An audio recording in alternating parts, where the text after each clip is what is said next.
کور point کے معزز دوستوں، میں ہوں ماجد ملک اور اب تمام دیکھنے اور سننے والوں کو السلام علیکم۔ ناظرین گرامی، بیت اللہ شریف پر اللہ تعالیٰ کے معجزات کا ظہور شروع ہو گیا ہے۔ سعودی حکومت نے طواف کعبہ کے لیے اشرف المخلوقات یعنی تمام انسانوں پر تو پابندی عائد کر دی، مگر خالق دو جہاں کو یہ ہرگز بات پسند نہیں آئی کہ اس کے گھر کا طواف ایک منٹ کے لیے بھی رکے۔ یہی وجہ ہے کہ انسانوں کے علاوہ باقی تمام مخلوقات جن کو انسانی آنکھ دیکھ سکتی ہے اور وہ مخلوقات جن کو انسانی آنکھ دیکھنے کے قابل نہیں ہے، وہ بھی ہر وقت اللہ کے گھر کا طواف کرنے میں مصروف عمل رہتی ہیں، جس کا واضح مطلب یہ ہے کہ اللہ نے انسانوں کے علاوہ طواف کعبہ کے لیے اپنی دوسری مخلوقات کو بھی اس عظیم کام پر مامور کر رکھا ہے۔ لیکن اب ایک ایسی ہی ویڈیو سامنے آئی ہے جس میں انسان نہیں بلکہ پرندوں کو اللہ کے گھر کا طواف کرتے بآسانی دیکھا جا سکتا ہے، جو سامنے آتے ہی انٹرنیٹ کی دنیا میں وائرل ہو گئی ہے۔ اللہ تعالیٰ نے ساری دنیا کو معجزہ دکھا کر اپنی موجودگی کا احساس ایک بار پھر دلوا دیا ہے۔ گزشتہ رات بیت اللہ کی فضاؤں میں ایسا منظر سامنے آیا جسے دیکھتے ہی ہر مسلمان اللہ اکبر پکار اٹھے۔ عین ممکن ہے اگر یہ پرمنور اور معجزانہ مناظر کیمرے کی آنکھ ریکارڈ نہ کرتی تو بہت سے لوگ اس بات کا یقین نہ کرتے۔ اس واقعے کی تفصیلات کے بارے میں آگاہ کرنے سے پہلے میں آپ کو آگاہ کر دوں کہ آج کی اس ویڈیو میں ہم انہی موضوعات کو ڈسکس کریں گے۔ اس سے پہلے کہ میں آپ کو تمام تر تفصیلات سے آگاہ کروں، میں آپ سے اتنی گزارش کروں گا کہ اس ویڈیو کو بغیر سکپ کیے آخر تک ضرور دیکھیے گا تاکہ آپ مکمل معلومات سے مستفید ہو سکیں اور آپ کا اپنے اللہ پر ایمان پہلے سے زیادہ تر و تازہ اور مزید مضبوط ہو سکے۔ ناظرین گرامی، ایک قدر مخلوق کے طواف کرنے کی ویڈیو کے متعلق بات کرنے سے پہلے میں سعودی حکومت کی جانب سے طواف کے حوالے سے پابندیوں کا ذکر کرنا ضروری سمجھتا ہوں۔ چین سے پھوٹنے والی بیماری کے باعث جہاں پر ہر طرف خوف کا عالم طاری ہے، وہیں پر اس پر قابو پانے کی تگ و دو اور کوششیں کی جا رہی ہیں۔ مہلک بیماری کی روک تھام کے لیے سعودی عرب نے ملک کو لاک ڈاؤن کرنے کا فیصلہ کیا ہے۔ تمام ایئر لائنز کو فیصلے سے آگاہ کر دیا گیا ہے۔ سعودی حکومت نے تمام عمرہ زائرین اور وزٹ پر آنے والوں کو 72 گھنٹوں میں سعودی عرب چھوڑنے کی ہدایت کر دی ہے۔ دوسری جانب سعودی عرب نے تقریباً دنیا بھر کے مسلمانوں پر عمرے کی پابندی عائد کر دی ہے، جو مسلمانوں کے لیے انتہائی افسوسناک خبر ہے۔ اور جو طواف صبح شام ہمہ وقت ہوتا رہتا تھا، پچھلے ایک ہفتے سے رک چکا ہے۔ یہ تو آپ سبھی جانتے ہیں کہ پھوٹنے والی وبا کے پھیلاؤ کے پیش نظر طواف کعبہ روک دیا گیا تھا، لیکن اب حالات یہ ہیں کہ سعودی حدود میں داخلے پر بھی پابندی عائد کر دی گئی ہے، اور جو لوگ پہلے سے عمرے کی نیت سے حرم میں موجود ہیں ان کو بھی نکل جانے کا آرڈر دے دیا گیا ہے۔ یعنی طواف محدود ہوتے ہوتے مکمل طور پر تعطل کا شکار ہونے جا رہا ہے۔ مگر اللہ تعالیٰ کی دیگر مخلوقات مسلسل طواف کر رہی ہیں۔ بے شک طواف کعبہ کبھی نہیں رک سکتا، جس کا ثبوت اللہ نے واضح طور پر ہمیں دکھا بھی دیا ہے۔ یہ بات اس وقت سچ ثابت ہو گئی جب کل رات عشاء کے بعد پرندوں کے ایک غول نے خانہ کعبہ کے اوپر مطاف کی جگہ پر طواف کرنا شروع کر دیا۔ روح پرور مناظر دیکھ کر حرم میں موجود زائرین نعرہ تکبیر بلند کرنے لگے۔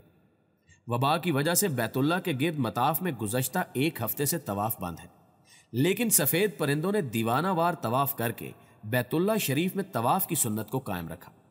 ویڈیو سوشل میڈیا پر تیزی سے وائرل ہو رہی ہے۔ دنیا کے لاکھوں مسلمان روزانہ خانہ کعبہ کا طواف کرتے ہیں اور ہزاروں لوگ روزانہ کی بنیاد پر عمرے کی نیت سے مکہ مکرمہ کی جانب سفر کرتے ہیں۔ مگر سعودی حکومت کی پابندی کے بعد لوگوں نے جب یہ ویڈیو دیکھی تو یہ کہنے پر مجبور ہو گئے کہ ہم سے بہتر تو یہ پرندے ہیں جو بلا روک ٹوک اور بلا خوف و خطر کعبۃ اللہ کے ارد گرد چکر کاٹ رہے ہیں اور رب کے حضور شکر ادا کر رہے ہیں۔ طواف کعبہ اگر آج بند پڑا ہے تو اس کی ایک ہی وجہ ہے، وہ مسلمانوں کے اپنے اعمال اور انسان کا اپنے اللہ پر یقین ہے۔ کیونکہ اگر کوئی مسلمان نماز کے لیے بھی مسجد جاتا ہے تو یہ بھی توفیق اللہ کے حکم کے بغیر ممکن نہیں ہوتی۔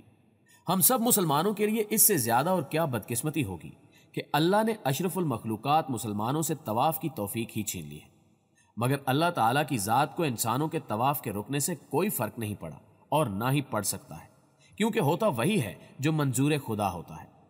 بہرحال یہ ہم سب مسلمانوں کے لیے لمحہ فکریہ ہے۔ دوسری جانب اللہ تعالیٰ نے طواف کے لیے اپنی دوسری مخلوقات کو مامور کر دیا ہے۔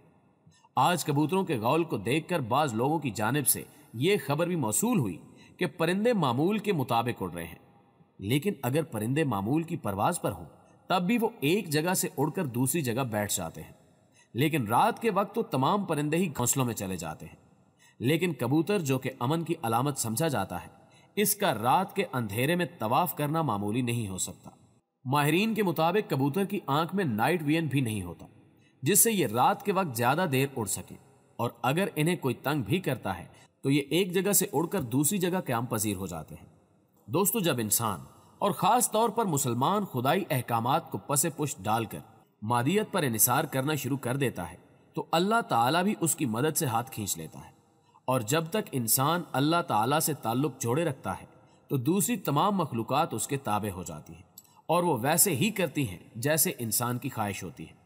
پھر جانور تو کیا، درندے چرندے پرندے ہی نہیں بلکہ زمین و آسمان سمیت لوح و قلم بھی اس کے تابع ہو جاتے ہیں۔ مگر جب انسان اللہ تعالیٰ سے روگردانی کر کے مادیت کے پیچھے دوڑتا ہے، زمینی خداؤں کی پوجا کرتا ہے، خدا کی نافرمانی کرتا ہے، خدا کا رزق کھا کر اسی کے آگے علم بغاوت بلند کرتا ہے، تو پھر اللہ تعالیٰ چھوٹی سے چھوٹی مخلوق کو بھی انسان پر حاوی کر دیتا ہے۔ پھر حقیر سا وائرس تو کیا، اسے اپنے سائے سے بھی ڈر لگنے لگتا ہے۔ پھر ایک مچھر بھی انسان کو تیگنی کا ناچ نچاتا ہے۔ پھر ایک ابابیل کے آگے اس کا الو لشکر ہتھیار ڈالنے پر مجبور ہو جاتا ہے۔ سعودی حکومت جو کہ پہلے سے مکمل طور پر اس ایجنڈے پر کام کر رہی ہے کہ جیسے مغربی طاقتیں چاہتی ہیں، اس نے پچھلی ایک صدی میں جتنا عالم اسلام کو نقصان پہنچایا ہے شاید ہی کسی بیرونی طاقت نے پہنچایا ہو۔ خلافت عثمانیہ کے خاتمے سے لے کر مسلمانوں کے قتل عام تک ہر جرم میں اس نے زمینی خداؤں کو سجدہ کیا ہے، لیکن موجودہ قیادت جس طرح یہود و نصارہ کی خوشنودی کے لیے اقدامات اٹھا رہی ہے، اس کی تاریخ میں مثال نہیں ملتی۔ یہ بات حقیقت ہے کہ بیماری کے عوام کے ہجوم میں پھیلنے کے چانسز زیادہ ہوتے ہیں، لیکن تلخ حقیقت یہ بھی ہے کہ صرف طواف کعبہ روکا گیا ہے، باقی تو سارے کام بدستور جاری ہیں۔ میوزک کنسرٹ بھی بڑے اہتمام کے ساتھ ہو رہے ہیں، صرف یہی نہیں بلکہ ہزاروں کے اعتبار سے سنماؤں کا افتتاح بھی ہو رہے ہیں۔ مندروں پر بھی تعمیر کا کام زور و شور سے جاری ہے۔ یوں لگتا ہے جیسے آپ صلی اللہ علیہ وآلہ وسلم کی بیان کردہ قیامت کی نشانیوں کے ظہور کا وقت آن پہنچا ہے، اور وہ احادیث جس میں آپ صلی اللہ علیہ وآلہ وسلم نے عربوں کی تباہی کا ذکر فرمایا ہے، اس کا آغاز ہو چکا ہے۔ ایک اور حدیث میں نبی اکرم صلی اللہ علیہ وآلہ وسلم نے ارشاد فرمایا کہ بیت المقدس کی آبادی ہوگی، مدینے کی ویرانی ہوگی۔ مدینے کی ویرانی لڑائیوں اور فتنوں کا ظہور ہوگا، فتنوں کا ظہور قسطنطنیہ کی فتح ہوگی، اور قسطنطنیہ کی فتح دجال کا ظہور ہوگا۔ پھر آپ صلی اللہ علیہ وآلہ وسلم نے اپنا ہاتھ معاذ بن جبل کی ران پر مارا اور فرمایا، یہ ایسا ہی یقینی ہوگا جیسے تمہارا یہاں بیٹھنا یقینی ہے۔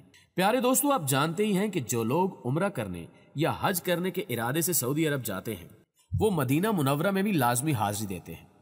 جب سعودی حکومت کی جانب سے عمرے پر پابندی ہوگی تو مکہ کے ساتھ ساتھ مدینہ منورہ میں بھی یقیناً ویرانی آ جائے گی، کیونکہ سعودیہ اس وقت وہی اقدامات کر رہا ہے جیسا اسے امریکہ سے ہدایت ملتی ہے، اور امریکہ اسے وہی ہدایت دیتا ہے جس پر اسرائیل کی جانب سے مہر ثبت ہوتی ہے، اور اسرائیل مکمل طور پر دجالی ایجنڈے پر عمل پیرا ہے۔ یہ دجال کی آمد سے پہلے اس کے لیے زمین ہموار کرنے کی مکمل تیاری کر رہے ہیں۔ آپ ایک اور حدیث ملاحظہ کیجیے۔ رسول اللہ صلی اللہ علیہ وآلہ وسلم نے فرمایا کہ کوئی ایسا شہر نہیں ملے گا جسے دجال پامال نہیں کرے گا سوائے مکہ اور مدینہ کے۔ اس کی حفاظت کے بارے میں بھی یہ نہیں کہا کہ مسلمان حکمران کریں گے، بلکہ فرمایا کہ حرمین شریفین کے ہر رستے میں فرشتے صف بستہ کھڑے ہوں گے جو دجال کو شام کی جانب دھکیل دیں گے، اور وہیں وہ قتل ہوگا۔ اور اس وقت اسرائیل اور اس کے حواری جو کہ نبی کریم صلی اللہ علیہ وآلہ وسلم کے فرمان سے بخوبی آگاہی رکھتے ہیں، وہ مکے اور مدینے میں اپنا ٹھکانہ بنانے اور قبضہ کرنے کی مکمل منصوبہ سازی کر چکے ہیں، اور دوسری طرف ہم ہیں جو کہ ہاتھ پہ ہاتھ دھرے منتظر فردا ہیں۔ ہم عیسیٰ علیہ السلام اور امام مہدی کا انتظار کر رہے ہیں، اور اس یقین کے ساتھ بیٹھے ہیں کہ وہ ہمیں ان یہود و نصارہ سے نجات دلائیں گے۔ ایسا ہرگز نہیں ہوتا، کیونکہ خدا ان کے حالات کبھی نہیں بدلتا جو خود اپنے آپ کو بدلنا نہیں چاہتے۔ آج اگر چھوٹی سی بیماری کے باعث طواف کعبہ تک ہم چھوڑ کر بیٹھ چکے ہیں، اسی در سے تو ہر درد کی دوا ملتی ہے۔ آج وہی در ہم نے خود پر بند کر لیا ہے۔ آب زمزم جسے آب شفا بھی کہا جاتا ہے، آج وہ پانی ہماری بیماری کا باعث بن چکا ہے۔ ویسے بھی اللہ تعالیٰ کو ہماری عبادت یا ہمارے طواف کی کوئی حاجت نہیں ہے۔ وہ آج اگر کبوتروں کو اپنی عبادت پہ لگا دیتا ہے تو کل باقی کام بھی اپنی مخلوقات سے لے سکتا ہے۔ اگر ساری انسانیت بھی اس کی نافرمانی پر اتر آئے تو اسے اتنا فرق بھی نہیں پڑتا جتنا سوئی کو دریا میں ڈبونے کے بعد دریا کو پڑتا ہے۔ ویسے بھی صبح و شام تمام مخلوق اس کی بڑائی اور کبریائی بیان کر رہی ہے۔ اگر کسی کو فرق پڑتا ہے تو وہ ہم ہیں، جنہوں نے اپنی حالت اگر نہ بدلی تو وہ ہمیں تباہ و برباد کر دے گا، ہمارا نام و نشان تک مٹا دے گا، اور ہماری جگہ ایسی مخلوق کو لے آئے گا جو اس کی عبادت بھی کرے گی اور اس کے آگے فرما برداری کی پیشانی بھی جھکائے گی۔ بے شک اللہ کے لیے کچھ بھی مشکل نہیں ہے۔